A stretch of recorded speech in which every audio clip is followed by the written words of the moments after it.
자, 생방송으로 보내드리는 긴급 편성입니다. 지금 국회 상황이 정말로 초고속으로 달려가고 있다. 누구도 막을 수 없는 고속열차가 직행하고 있습니다. 드디어 상설특검 법안이 국회 본회의에 통과했는데요. 놀라운 것은 찬성 210명, 야권 전체를 하면 192명인데 210명이 찬성했다는 것은 18명이 국힘으로부터 넘어왔다는 것입니다. 이번 토요일에 있을 탄핵 의결이 어떤 결과를 낳을지 미리 읽어볼 수 있는 장면입니다. 너무나 급박하게 돌아가고 있는 정치권 상황, 오늘 조국혁신당 이혜민 의원 모시고 여러분들과 함께 실시간으로 이루어지고 있는 국회 상황 정확하게 전달해 드리겠습니다. 어서 오십시오. 네, 안녕하십니까. 자, 지금 본회의장에서 바로 뛰어오셨습니다. 네, 바로 뛰어왔습니다. 예. 네. 자, 오늘 상설특검 법안이 이렇게 통과됐는데 네. 210표가 나올 것이다라고 예상을 하셨습니까? 사실 어제까지만 해도 예상은 못했고요. 네. 근데 오늘 아침부터 기류가 많이 바뀌어서 어느 정도는 예상을 하고 있었던 것 같습니다. 네. 자, 210표 그러면 통과는 될 것이지만 210표가 가진 의미는 무엇이라고 생각하십니까? 방금 전에 말씀을 드렸듯이 이번 주 토요일 날, 지난주 토요일 날 굉장히 많은 국민들께서 실망을 하셨는데요. 이번 주 토요일 날은 다른 결과를 볼 수 있는 좀 바로미터 리트머스 종이 시험지를 통과한 그런 느낌입니다. 해서 이번 주 오늘부터 시작을 해서 계속해서 본회의가 국회에서는 열리고 있습니다. 매일매일 오늘은 이런 상설특검 관련된 내용이 통과가 됐지만 또 모레는 또 이젠 김건희 특검이 다시 올라옵니다. 네. 해서 매일 아마 여러분 국민들께서는 국회를 바라보시는 국민들께서는 어떤 식으로 넘어오고 있구나, 어떤 식으로 전국이 바뀌고 있구나. 그 근간에는 무엇이냐면은 현재도 매일매일 국회 바깥에서 국회를 지켜주시는 그다음에 국민의힘 여당 의원님들을 통해서 큰 소리로 외쳐주시는 국민들이 있기 때문에 지금 계속해서 상황이 급하게 변하고 있다고 생각을 하고요. 토요일 기대해봐도 좋지 않을까 조심스럽게 예측을 해봅니다. 자, 상설특검 법안이 오늘 이제 통과됐으면 이제 국회 일정은 지금 어떻게 됩니까? 법안을 통과시키고 나면 이제 바로 상설특검 특별검사를 바로 검사를 임명해야 되지 않습니까? 임명을 합니다. 자, 네. 이 경우는 여야가 이제 협의를 합니까? 협의를 해야죠. 협의를 네. 해야 하고 네. 이게 지금 대충 얼마나 시간이 걸릴 걸로 예상을 하십니까? 지금 이번 주에 너무 법안이 지금 빨리 진행이 예. 되고 있어서요. 아마 이번 주 안으로 당연히 야당에서는 빨리 추진을 하고 싶지만 네. 아마도 다음 주 정도에 좀 더 본격화가 될 것 같은데 이번 주 토요일 날 탄핵이 바라건대 이제 통과가 되게 되면은 급물살을 타지 않을까 싶습니다. 자, 그러면 이번 토요일 날 탄핵 의결을 전제로 보면 상설특검이 이제 국회에서 의결이 됐습니다. 검사를 임명하면 자, 임명의 이제 주체가 국무총리로 가지 않습니까? 국무총리로 갔지만 지금 아마 어제 오늘 해서 굉장히 국민 여러분께서 많이 들으시는 부분이 이번 그 내란죄에 대한 수사를 누가 주도권을 가지고 가냐 이런 이야기가 많이 나오잖아요. 여기에서 사실 우리나라가 여러 가지 권한 이런 게 다 분리가 돼 있기 때문에 국수본은 뭐 할 수 있지? 경찰 아래에 있는 국수본은 뭐 할 수 있지? 검찰은 왜 따로 꾸려서 진행을 하고 있지? 공수처는 뭘 하지? 이게 굉장히 의견이 분분한데 좀 정리를 먼저 하고 네. 진행을 했으면 좋겠습니다. 현재 내란죄에 대한 수사는 권한이 명백하게 경찰에 속해 있습니다. 해서 그 권한은 사실 국수본이 끌고 가는 것이 맞습니다. 국수본이 끌고 가고 수사 자체는 그다음에 공수처 같은 경우는 수사 인력부터 시작을 해서 굉장히 제한이 돼 있기 때문에 영장 청구랄지 압수수색 영장 이 부분은 공수처가 담당을 해야 되는 것이고 그래서 공수처와 국수본이 같이 일을 해야 합니다. 검찰은 그럼 무엇을 해야 되느냐? 저는 검찰은 조국혁신당 같은 경우는 검찰은 그 더러운 손 떼라 반성부터 해라라고 말을 했는데 제가 검찰이 손을 떼야 되는 이유는 조금 이따 설명을 드릴 텐데 지금 오늘 통과한 특검법을 통해서 특검이 기소할 수 있도록 하는 예. 그 단계를 거쳐가게 됩니다. 해서 다음 주에 말씀하신 대로 이번에 그 탄핵이 토요일 날 가결이 되게 되면 그 탄핵은 탄핵대로 이제 진행이 될 것이고 내란 수사를 해야 되잖아요. 이들에게 벌을 줘야 되잖아요. 그 부분은 경찰의 국수본, 그다음에 공수처가 공조를 하고 오늘 통과된 특검 기소를 하는 방향으로 흘러갈 것입니다. 자, 그런데 오늘 검찰 특별수사본부에서 경찰과 공수처 만나자 함께 의논을 해서 수사 어떻게 할 것인지 좀 정리를 해보자라고 제안을 했는데 네. 이건 또 어떻게 봐야 됩니까? 저는 검찰이 주도권을 그래도 나는 끝까지 가져가고 싶어라는 의도로 읽히고요. 검찰이 하지만 그 주도권을 가지고 가지 말아야 하는 이유가 차고 넘칩니다. 첫 번째는 오늘 천대엽 법원 행정처장이 말을 했듯이 검찰 같은 경우는 내란죄에 대한 수사 권한 자체가 없기 때문에 현재 이제 직권남용으로 수사를 하고 있는 상황인데 이게 해석의 여지가 있는 상황이고 경찰 같은 경우는 이 사건에 대해서 명백한 수사권을 가지고 있습니다. 경찰은 명백한 수사권을 가지고 있고 검찰은 해석의 여지가 있다면은 나중에 최악의 경우에는 일부 피고인의 공소제기 자체가 무효가 될 수 있기 때문에 그 문제가 존재를 하기 때문에 검찰이 이것을 진행을 하면 안 됩니다. 그게 첫 번째 이유고 두 번째로는 사실 검찰은 윤석열, 김건희 부부와 함께 이 정권을 유지해 왔습니다. 어떻게 보면은 생선을 고양이한테 그대로 맡기는 꼴이라고 생각을 하고 있기 때문에 이것 또한 검찰이 손을 떼야 되는 두 번째 이유라고 보고요. 세 번째 사실 되게 중요한 부분이 있습니다. 김용현 전 국방부 장관이 지금 제발로 검찰로 들어갔다고요. 네네. 자진 출두해서 이젠 자수라는 어떤 형태를 취했는데 이거는 사실 굉장히 이해할 수가 없는 상황입니다. 그 전후로 해서 한동훈 대표와 총리가 만났고 그 다음에 한동훈 대표와 또 윤석열이 만났다고요. 네. 그래서 이것이 국민적인 의혹을 사고 있는 부분이라서 더더욱 검찰이 가져가면 안 되는 영역입니다. 자, 그래서 지금 이제 뭔가 주도권 싸움을 하는 것 같다고 하는데 이게 누군가는 좀 조정을 해줘야 되는 거 아닙니까? 그런데 지금 그 법원행정처장도 이게 좀 애매모호하게 지금 답변을 하면서 오히려 수사의 주체가 누군지를 정리정돈을 못하면 속도도 떨어지고 또 나중에 법적인 문제까지 생길 수 있는데 이런 부분은 지금 누군가 좀 나서야 하는데 적임이 누굽니까? 조정자는? 그걸 사실은 지금 방금 말씀하셨듯이 법원 행정처장이 굉장히 많은 답을 가지고 있어요. 네. 가지고 있는데 오늘 이야기한 것을 보면은 혹자는 이거 정리를 못 해줬네라고 하지만은 저는 오히려 이게 깔끔하게 정리가 됐다고 생각을 하는 예. 이유가 경찰의 국수본 쪽에서는 명백하게 권한이 있다라고 이야기를 했고 검찰의 부분에 대해서는 해석의 여지가 있다 열어뒀어요. 해석의 여지가 있기 때문에 나중에 재판이 쭉쭉쭉 진행되고 나중에 증거 능력을 못 가지게 될 이런 우려들이 있다라고 얘기한 것은 돌려 말해서 너희는 나중에 이 재판 자체가 무효가 돼버릴 수가 있어 하기 때문에 위험해. 그 자체가 저는 막는 언급이라고 생각을 하고요.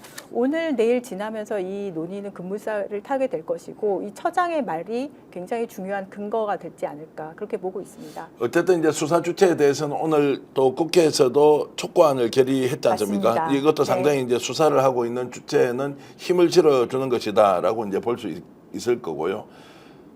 설마 그런 일은 없겠죠. 이게 지금 뒤집어져서 하지 않는다, 윤석열 편에 선다. 이런 상황은 생기지 않는다고 봐야 되겠죠. 검찰이요? 검찰이든 뭐 국수본이든 공수처든. 그렇게 가기에는 지금 시간이 그 시기를 넘긴 것 예. 같습니다. 자, 그러면 결국 이제 속도와 효율과 관련된 부분이 남아 있을 텐데 일단 국힘 내부 문제 좀 얘기해 보겠습니다. 네. 오늘 이제 이렇게 210명이 상설 특검에 찬성을 했다고 하는 것은 이탈자가 더 많이 나올 것이다라고 보십니까? 아니면 뭐 한 200석 정도까지는 탄핵에 동의를 할 것이다. 또는 혹시 이번 주에도 아예 표결 참석을 하지 않겠다라고 할 수도 있다. 지금 언론에도 나오고 있고 그다음에 국회 본청 이제 본회의장에 들어가면은 들리는 소리들이 많은데 들리는 소리들은 많습니다. 그것만 먼저 모아 본다면은 토요일 날 지난주 토요일처럼 본회의장에 아예 못 들어가게 막지는 않을 것 같습니다. 안에 내부 이미 지난주 토요일 날 내부 갈등이 많았기 때문에 네. 제가 개인적으로 접촉을 해본 여당 의원님들도 오늘은 아닙니다라는 답을 주시더라고요. 그게 지난주 토요일 상황이었습니다. 안에서 내부 갈등이 굉장히 컸다고 보고 그 상황이고 지금 매일매일 본회의가 열리면서 언론이나 여론이나 특히 국회 바깥에서 소리를 내주시는 국민들이 존재를 하면서 그리고 지역구에서 또 소리를 내주시는 분들이 존재를 하면서 여당 내에서는 당연히 우리가 국민의 뜻을 받아야 되는 것이 아닌가 하는 자성의 목소리 또한 나오고 있다고 예, 예. 들어서요. 표결 자체는 참석을 하도록 할 것이고 그렇다면 그때부터는 자유의지에 의해서 표결을 할 수밖에 없는 것이 무기명 투표거든요. 누가 무엇에 투표를 했는지 모르니까 해서 저는 이번에 200표는 넘길 것이라고 조심스럽게 예측을 해봅니다. 다만 저희 이런 예측에는 바람 또한 들어가 있습니다. 네. 제가 지난주 토요일 날 탄핵 표결에서 간표위원으로 있었어요. 네. 국회의장님께서 오랫동안 기다려 주셨는데 저 같은 간표위원은 3시간을 넘게 그 자리에 앉아 있었습니다. 네.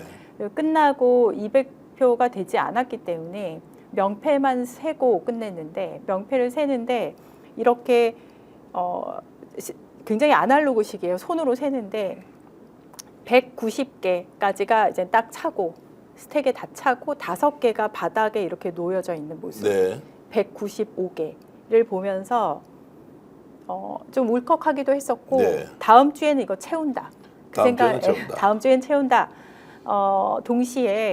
동시에 그렇다면은 200석에서 얼만큼 더 넘어가냐. 이 부분은 지금부터 표결 시까지 국민이 어떻게 행동을 하느냐에 따라서 굉장히 많이 달라집니다. 실제로 지금 여당 의원님들의 지역구에서는 아주 많이 이제 비판을 하는 물리적으로도 와서 네. 비판을 하시는 분들이 지금 늘어나고 있고 그것에 움직이시는 여당 분들 또한 굉장히 많다고 저는 그거는 맞는 행동이라고 의원 입장에서는 내가 속한 지역구의 민심이 이거야를 받을 수 있는 되게 중요한 순간이라고 생각을 합니다. 해서 저는 계속해서 제가 아는 여당 의원님들을 컨택을 하면서 이야기를 하고 있기도 합니다. 자, 일단 국힘은 이제 대세를 거스를 수 없다는 쪽으로 가는 거고요. 조금 민감하지만 좀 질문을 드려보겠습니다. 오늘 이제 그 곽종근 특수전 사령관이나 그리고 김현태 707 특수임무단장 대령입니다. 네. 공익 제보 신청을 하셨어요. 네. 자, 좀 어떻게 이걸 판단해야 하는지 일단 공익 제보를 신청한 것은 당연히 이제 심사를 하고 검토를 해봐야 하는데 두 가지 이야기가 있습니다. 실제로 계엄이란 걸 알았다 행동하다가 갑자기 말을 바꾸기 시작했다는 것. 전혀 모르고 참여했다고 얘기는 하지만 그거 다 믿을 수 있느냐? 헷갈립니다. 어떻습니까? 네, 여론을 보면서 많은 분들이 그분들이 이제 말을 바꿈에 있어서 처음에는 놀랬다가 화도 냈다가 혼란도 했다가 할 것 같은데요. 그래서 사실은 수사를 해야 된다고 생각을 합니다. 공익 제보자로서 이제는 신청을 하셨기 때문에 그 공익 제보자가 가져가야 되는 권리는 또 있습니다. 네. 해서 그것은 지켜주되 수사를 받아야 되는 부분은 저는 수사를 받아서 풀어야 된다고 생각을 하고 있고요. 오늘 통과된 법들을 봤을 때요. 내란 범죄 혐의자 신속 체포 요구 결의안이 통과가 됐습니다. 여기에는 국방부 장관도 있고 행안부 장관도 있지만 당일날 수행을 했었던 특전사령관 그리고 경찰청장부터 시작해서 수도방위사령관 모두가 들어가 있습니다. 그래서 이분들 여기 이 분들도 들어가 있고 오늘 이제 수정안을 내서 대통령 윤석열 씨 또한 포함이 된 채로 수정안이 통과가 됐는데요. 저는 밝힐 건 밝히고 그분들이 공익 제보자로서 가져가야 되는 권리는 또한 지켜져야 된다고 생각합니다. 그건 수사를 진행하면서 봐야겠죠. 어쨌든 공익 제보의 성격과 또 범법과 관련돼서는 수사가 철저하게 이루어져야 한다는 이제 전제가 깔려 있습니다. 지금 이혜민 의원과 함께 지금 긴박하게 돌아가는 정치권 상황 알아보고 있습니다. 많은 분들이 댓글 주고 계시고요. 조국혁신당 화이팅, 이혜민 화이팅, 이혜민 의원님 목소리 너무 좋습니다. 팬입니다. 친구의 바다님 이렇게 주셨고요. 자, 행복합니다. 신인식님 그리고 농협 계좌인 모양입니다. 저게 이혜민의 든든한 후원자가 되어주세요 라고 하는데 그거 한번 비춰주십시오. 이혜민의 든든한 힘이 되어주십시오. 이걸 보고도 후원을 하시는 분들이 상당히 많이 계신 모양인데요. 감사합니다. 자, 후원을 꼭 해주셔서 더 좋은 정치로 쉐빙선이 아니라 지금은 이제 탄핵 정국에서 돌파선이 되어서 가장 먼저 뛰어나가서 싸우고 있는 정당이다. 정말로 기대했던 면모 그대로 발휘하고 있다는 거 여러분들 잘 아실 겁니다. 소재를 조금 바꿔서 네. 지금 선관위 얘기 좀 해보겠습니다. 네, 네. 자, 지금 IT 전문가시잖아요.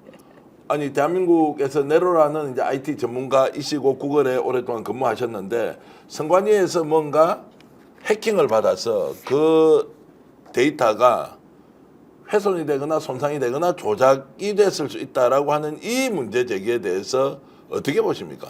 저는 이 선관위 서버 관련된 기사를 처음에 봤죠. 지금 화면에 나오고 네. 있는데 서버실을 촬영을 하는 장면이 있었고 저것만 봤을 때 IT인들이 굉장히 조롱을 했습니다. 네.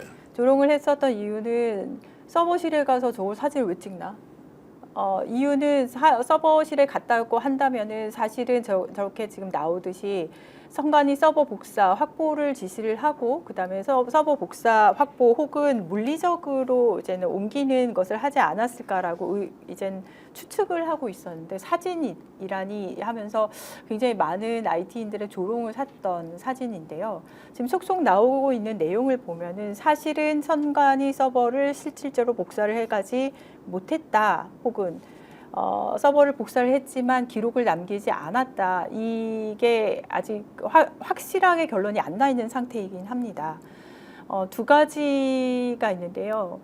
복사를 못했다 부분에 대해서는 방첩사 쪽에서 예전에 겪었었던 이제 불법적인 것을 명령을 실제로 행했을 때 나오는 후폭풍에 대해서 절대로 하지 말아야지라는 의견들이 있었다라는 굉장히 고무적인 말씀들이 있고요. 그럼에도 불구하고 로그가 남지 않도록 서버를 복사를 이제는 이거 이미징을 뜬다고 보통을 말을 하는데 떠갔다라는 말이 있어서 그거는 사실 이 부분은 조사를 좀 해야 되고 어떤 커뮤니티에서는 무슨 말이 있었었냐면은 이번에 방첩사에서 관련된 선관위 관련된 조사를 할 때에 국회에서 조사단을 파견을 하자, 감시를 하자 이런 이야기가 있었습니다. 실제로 그 커뮤니티에서 의견들이 그러면서 여당에서는 안철수 의원, 야당에서는 이혜민 의원이 들어가서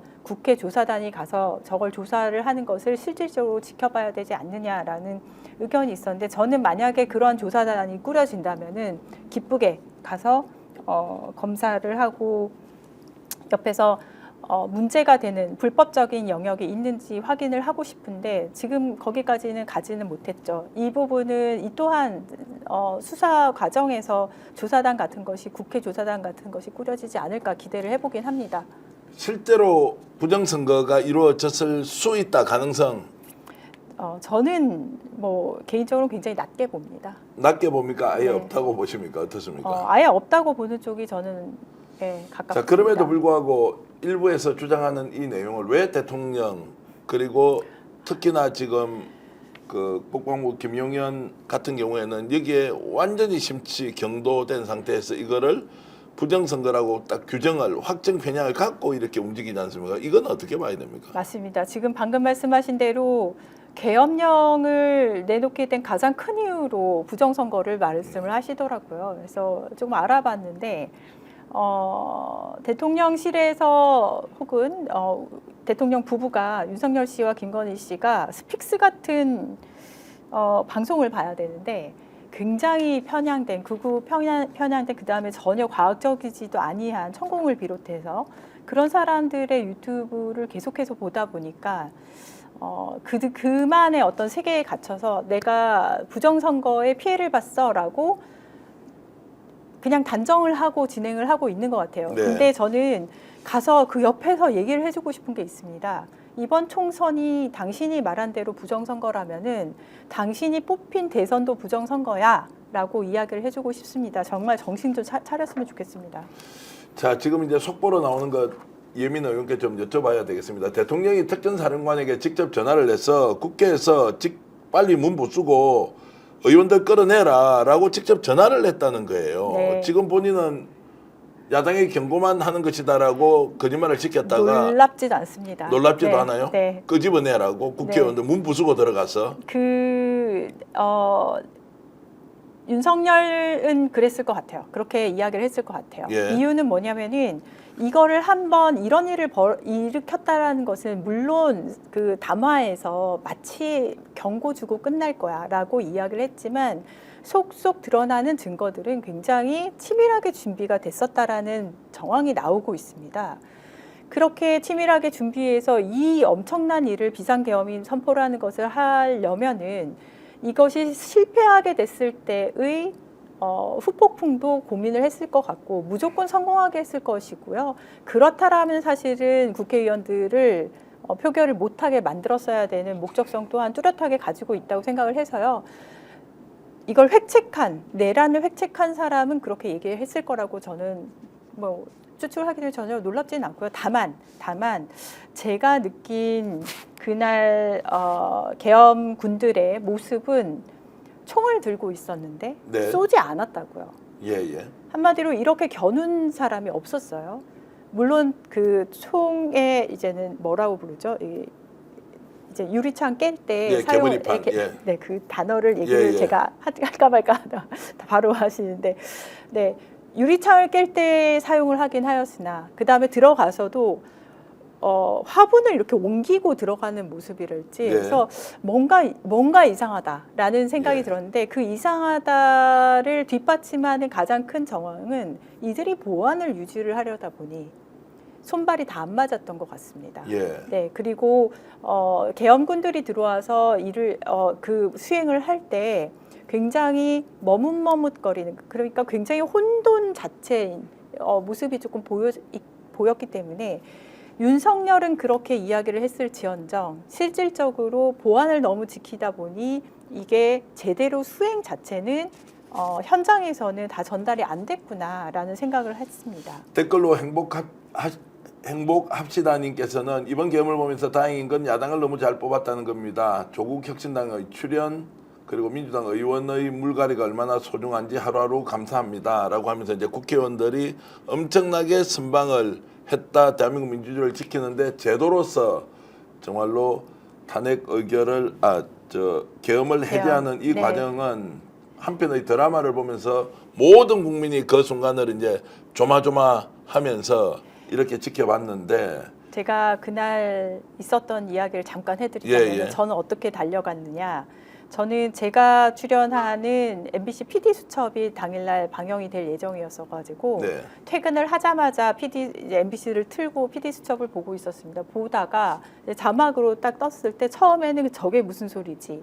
라고 했다가 이제 남편이랑 얘기해서 굉장히 심각한 상황이다. 커튼 다 내리고 CCTV 확인하고 재빨리 그 순간 3일치 짐을 싸서요. 네. 옷가지랑 이제 운동화 싸고 이렇게 싸서 바로 국회로 향했는데 집이 조금 머니까 시간이 걸리긴 했습니다.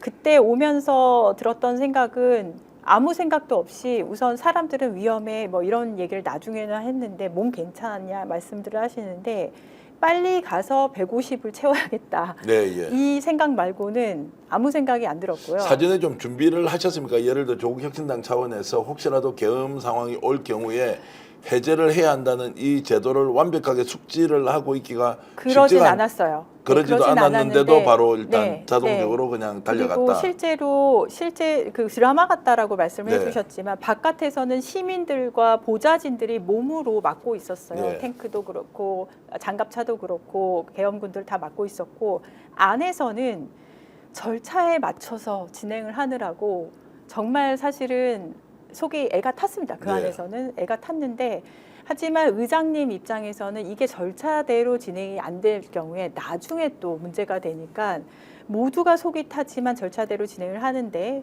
중간중간에 들려오는 헬기 소리, 중간중간에 연락이 오는 바깥에서 계엄군이 2층까지 진입했어요, 3층으로 진입했어요 하는 이야기, 그 이야기를 들으면서 동시에 이제 오는 메시지가 계엄군이 야간 투시경을 가지고 있어요. 정전 조심하십시오. 네. 해서 바로 이제는 연락을 해서 이제 발전기 있다는 거 확인하고 비상전력으로 이제 그렇죠. 준비를 네. 해놨다는 네, 말씀이죠. 네. 예. 그런 것 하면서 저는 앉아서 기다리면서 무슨 생각을 했냐면은 계엄군이 지금 곧 들어올 것 같은데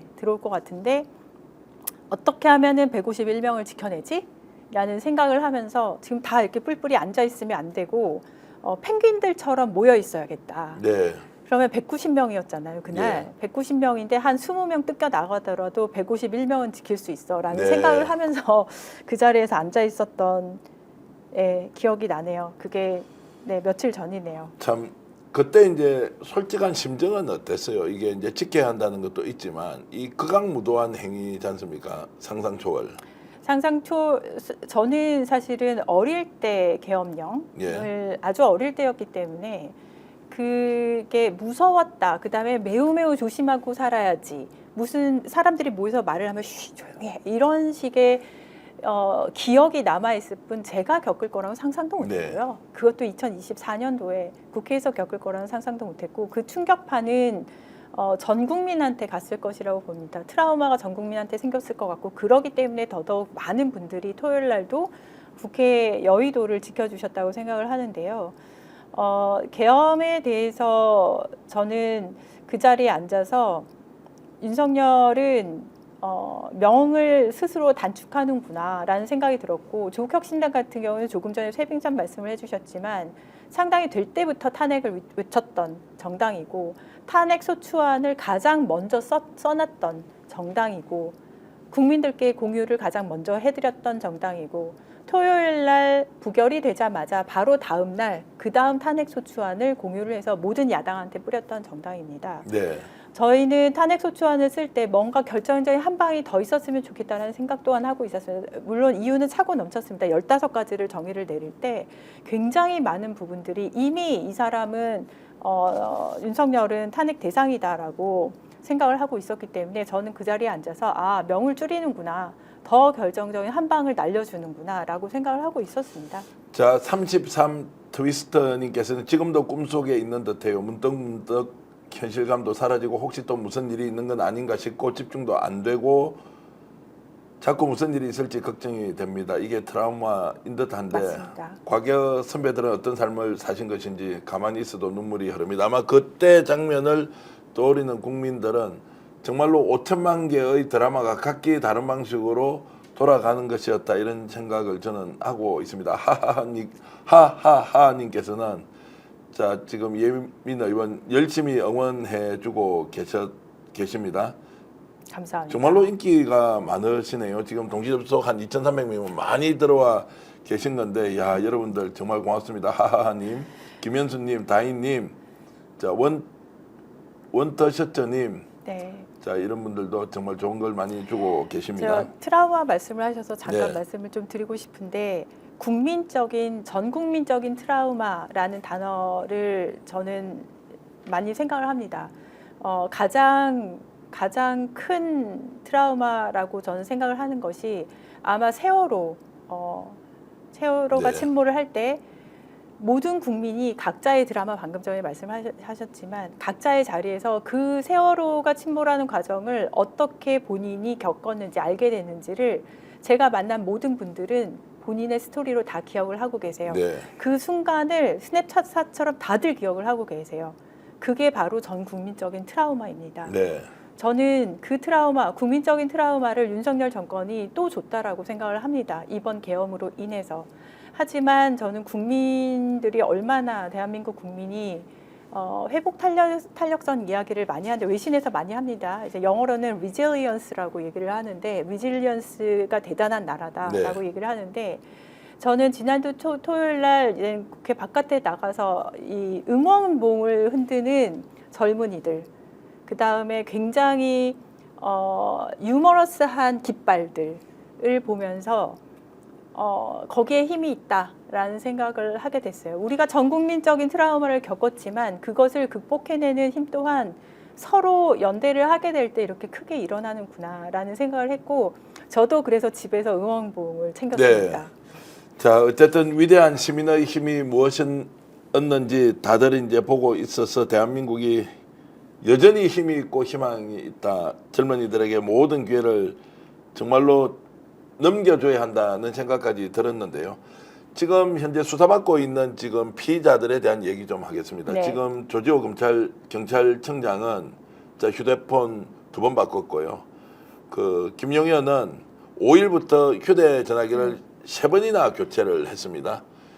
자, 공직자가 증거 인멸을 하기 위해서 명확하지 않습니까? 맞습니다. 아예 증거 자체를 없애버리는 이런 행위, 부도덕, 반윤리적 행위에 대해서 어떻게 우리가 평가해야 합니까? 반윤리적 부도덕이라고 평가를 네. 모든 분들이 하실 것이고요. 네. 그 다음에 더 놀라운 게 있습니다. 얼마 전에 대통령 부부가 둘 다 또 휴대전화 바꿨다고 예. 뭐 대대적으로 언론에다 내놓는데 저는 지금 피의자들이 휴대폰 바꾸고 그 다음에 대통령이라고 하는 사람이 또 휴대폰 바꾸고 하는 것을 언론에 마구 내놓으면서 나는 증거인멸을 하고 있어요를 이렇게 자신 있게 이야기를 하더니 기본적인 도덕성, 기본적인 준법 정신 자체가 없는 집단이구나라고 평가를 하게 됐습니다. 저는 뭐 제가 준법 정신 얘기하니까 이진숙 예. 방통위원장 생각이 나긴 하는데 그냥 그걸 아무렇지도 않은 거예요. 생활 자체가 그들에게는 해서 이게 증거인멸이라는 굉장히 중요한 부분인데 그걸 동네방네 떠듭니다. 해서 이들은 반드시 수사로 처벌을 받아야 된다.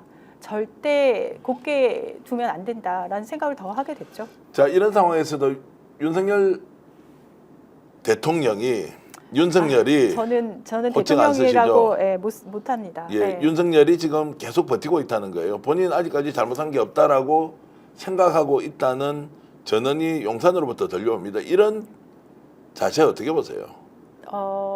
또 이것도 그러고도 남을 사람이다 이렇게 우리가 생각해야 합니까? 네, 그리고 개선의 여지가 전혀 없고 실제로 이런 뭐 왕자 쓰고 나와도 우리가 투표를 했었던 문제가 있긴 하지만 그렇다고 해서 국민이 뽑았으니까 문제가 있으면 국민이 다시 회수할 수 있어야 된다고 저는 생각을 하고 있고요.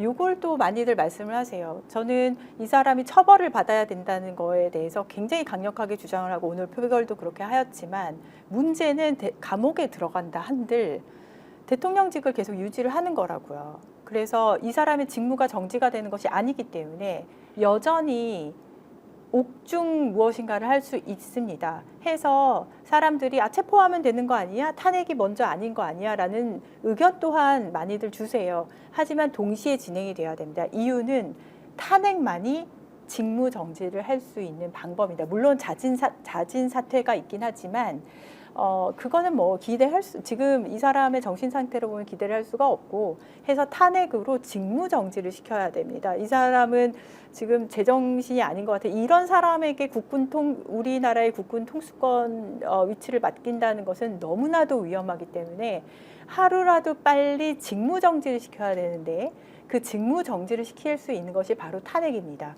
동시에 처벌을 받아야 되죠. 그러기 위해서 지금 특검법도 통과를 시키는 거고 그러기 위해서 지금 수사에 대한 주도권 싸움이 벌어지고 있는 그런 상황입니다. 그래서 이 투트랙을 국민들께서 이 스픽스를 보시는 애청자 여러분들께서는 반드시 이해를 하시고 특검만이 직무정지를 할 수 있는 길이다. 그리고 여당 대표가 되게 이상한 말을 해요. 질서 있는 퇴진이라고 하는데요. 질서 있는 퇴진 저는 그걸 듣자마자 비웃었습니다. 솔직히 실소가 났는데 이유가 있어요. 질서 있는 퇴진이라는 것 자체가 질서 있는 어떤 규율을 통한 퇴진인데 그거 자체가 대통령직은 탄핵밖에 없습니다. 네. 그거 말고는 아무것도 질서 있는 퇴진이 아니고 질서 있는 퇴진 운운하면서 로드맵을 이야기를 하는데요. 그 또한 저는 거기서부터 화가 나요. 네. 이유가 있습니다. 지금 경제 폭망하고 있습니다. 환율 보시고 주가 보세요. 저는 경제 지표가 가장 냉정하게 어떤 일을 평가를 하는 부분이 있다고 보는데 지금 상태에서는 로드맵을 내놓는 순간 시간이 걸린다는 소리거든요. 그 경제 지표에서 제일 싫어하는 게 불확실성이 계속되는 그 시간이 길어지는 거예요. 그러기 때문에 지금 경제 폭망하고 있는데 질서 있는 퇴진이라는 말도 안 되는 이야기를 하면서 로드맵 가지고 시간을 벌려고 하고 있습니다. 네. 지금 여당에서는 이거는 정말 이상한 단어로 온 국민을 호도하는 일인데 저는 현명한 국민들께서는 그걸 다 알아차리고 계실 거라고 생각합니다. 지금 이 순간에도 여전히 일부 극성스러운 극우 유튜버에서는 겸손부 한 번 더 해야 된다. 대통령이 잘못한 게 뭐 있느냐. 내란 아니다 이게. 라고 하면서 계속 아주 특이한 논리를 가지고 윤석열을 옹호하고 있습니다. 이제 이런 것도 다양성의 측면에서 이해를 해야 하는 것이냐. 아니면 이 사람들이 이렇게 주장하고 있는 것을 어떻게 받아들이고 우리가 대응하는 것이 맞지라는 고민이 많이 듭니다. 어떻게 보십니까? 저는 다양성을 굉장히 추구하는 사람으로서 방금 말씀하신 다양성을 이해를 해야지. 그런 의견 또한 그 의견 자체는 네. 존중을 하나 지금 그걸 말씀하시는 분들 지금 먹고 살기 괜찮은지 모르겠어요. 지금 만약에 그걸 말씀을 하시는 분이 어떤 가게를 운영을 하신다거나 뭐 사업을 하신다거나 아니면 어떤 회사원이시거나 아니면 집에 계신 분이시거나 하더라도 경제 폭망하고 있고 아마 운영하고 있는 회사 지금 망하기 일보 직전일 겁니다. 경제 논리로 들어가면은 그분들조차도 지금 윤석열을 대통령으로 인정할 수가 없어요. 빨리 탄핵을 해야 경제 회복되고 적어도 대한민국이 먹고 살게 되는 단계까지 갈 수가 있습니다. 지금은 그냥 계속 망하고 있는 쪽으로 가고 있어서요. 해서 저는 정신 차리시라라고 이야기를 하고 싶고 하지만 이쪽 그 진보 진영 쪽에서는 계속해서 좀 더 나은 방향성을 더 막 싸우는 것보다는요 나은 방향을 이야기를 하면서 그분들을 이쪽으로 포섭을 하고 이해를 시키는 것이 더 맞는 방향이 아닐까라는 생각을 해봅니다. 좀 안타깝긴 합니다 그분들. 제가 이제 충격적인 뉴스를 하나 좀 접하고 질문을 좀 드려보겠습니다. 네. 오늘 국민의힘에서 내부 의논을 하는 것 중에 조기 대선 하자. 그런데 이재명은 출마하면 안 된다. 이걸 지금 정치 협상의 카드 또는 주장을 하는 걸 보고 야, 이 사람들 정말로 정신이 완전 나갔구나. 왜 거기에서 이재명을 끌고 나오는지 저는 도무지 이해를 할 수가 없었습니다. 정말로 사태 파악 못한다. 멍청이들인가 이런 생각이 들던데 어땠습니까? 저는 언제나 어떤 문제 사람들이 이야기를 할 때 문제 정의를 제대로 하고 있나를 살피는데요. 이거는 이렇게 말씀드리면 좀 그렇지만 일부 의견이라고 생각을 하고 그분들이 목소리가 컸을 뿐이라고 기대를 해봅니다. 전혀 앞뒤 말이 하나도 안 맞는 말이고. 근데 국힘 내부에서 그런 이야기가 나왔으니까요. 그 말은 오히려 무엇을 드러낸 꼴이 됐냐면은 예. 그들이 가장 두려워하던 것이 무엇인지를 드러내는 꼴이 됐고 그만큼 그 안에서의 현재의 상태는 어지러움이 크다 그 생각을 해봅니다. 야, 그래서 참 이게 정말 나라가 지금 어떻게 돌아가고 있는지 경제 현장 글로벌 시장에서 대한민국을 어떻게 지금 보고 있는지 그리고 모든 사람이 지금 힘들어서 죽을 판인데도 옴짝달싹하지 않고 자신들의 정치적 이익 그리고 한 줌 안 되는 그 이익도 결국 지키지 못할 텐데 버티고 있는 모습에서 그들에게 국가란 그들에게 국민이란 또한 그들에게 정치란 무엇인지 계속 질문을 던질 수밖에 없고요. 맞습니다. 자, 지금 이 순간에 가장 필요한 것은 즉각적인 탄핵 그리고 네. 체포와 구속. 맞습니다. 자, 이런 네. 것밖에 없는 거죠. 네, 투트랙으로 쭉 가는 것이고요. 예. 동시에 국회에서 할 수 있는 것들은 지금 방금 말씀드린 것처럼 다 하고 있습니다. 네. 저희에게 필요한 것은 무엇이냐면은 전 국민적인 지지입니다. 그리고 제가 얼마 전에 이제 상임위에서도 이야기를 했는데요. 정점에 달한 악은 스스로 무너진다. 박노해 시인의 말씀입니다. 지금 현재 정점에 달한 악은 마지막 발악을 하고 있다라고 생각을 하고 있고요. 지난주 일요일은 마치 권력을 나누는 것처럼 그들만의 잔치 벌였습니다. 바로 하루 만에 막을 내렸다고 생각을 하고 있어요. 정점에 달한 악을 무너뜨리는데 국회도 국민도 온 마음 한뜻으로 간다면은 이번 주 토요일 날 좋은 결과 있을 것이라고 생각합니다. 자, 지금 우리 뜨겁게 스픽스를 사랑해 주시는 여러분들 2200분이 방송 보고 계십니다. 정말로 고맙습니다. 국내외 애청자 여러분, 오늘 아마 이 방송이 10만 회 정도는 갈 텐데요. 제가 부탁 하나 드리겠습니다. 스픽스 구독, 좋아요 이렇게 지금 얘기하지 않습니까? 아니요. 오늘은 이예민TV 구독, 좋아요 좀 부탁드리겠습니다. 이예민TV 지금 현재 1800명이 구독하고 있고 저도 이미 구독했습니다. 여러분 오늘 꼭 구독 좀 해주시면요. 2200분 중에서 1000명 정도 구독해 주시면 어떻습니까? 정말로 당차게 정치하고 있지 않습니까? 미국에서 돌아와서 한국 정치 이렇게 바꿔보겠다고, 그것도 조국혁신당에서 최빙선의 제일 앞자리에서 뛰고 있는 이예민 의원, IT 전문가인데 오늘 말씀 들어보시니 정치 현장의 상황을 누구보다 정확하게 꿰뚫고 있고 어떤 방향으로 가야 하는지 조금 전에 말씀 들으셨죠. 어떤 문제가 생길 때는 그 문제가 본질적으로 무엇인지 정의를 내려야 한다. 그 정의를 내리고 나면 솔루션이 훨씬 더 쉽게 나올 수도 있다는 것, 국힘에 대한 정말로 아주 엄정한 저는 조언이라고 생각하고요. 그런 면에서 예민TV 꼭 좀 눌러주시고, 구독하러 갑니다, 바로 갑니다, 링크 보내주세요, 구독합니다 이렇게 하셨는데 구독 완료. 아이고 모란디님 고맙습니다. 오늘 구독 좀 많이 해주시고요. 다음 주에도 제가 역전의 용사들의 한번 예민 의원 모시고 여러분들과 함께 뜨거운 이야기 나눌 테고요. 또 예민 의원을 좀 카메라로 좀 잡아 주십시오. 저보다는 제가 말씀을 드리더라도 자, 예민의 든든한 힘이 되어 주세요 라고 나오고 있습니다. 국회의원 이예민 후원 안내 301-032-473201입니다. 농협인데요. 이예민 후원회에 후원금 좀 팍팍 보내주시면 더 좋은 정치, 이번 주말 탄핵을 향해서 누구보다도 모범적으로 현장 정치를 할 것이다. 제가 강력하게 추천하겠습니다. 홍보 괜찮았습니까? 정말 감사합니다. 네. 자, 오늘 긴급 편성으로 상임위에서 상설특검 바로 통과시키고 우리 스픽스로 달려오신 이예민 의원과 얘기 나누었는데요. 자, 잠시 후 8시 10분에는 역전의 용사들이 생방송으로 보내드립니다. 안녕히 계십시오. 고맙습니다. 스픽스는 말하는 언론입니다. 대세는 유튜브, 그중에서 스픽스. 좋아요, 댓글, 구독, 알림 설정. 여러분이 저희를 사랑해 주시고 우리가 여러분을 사랑하는 4가지 방법입니다.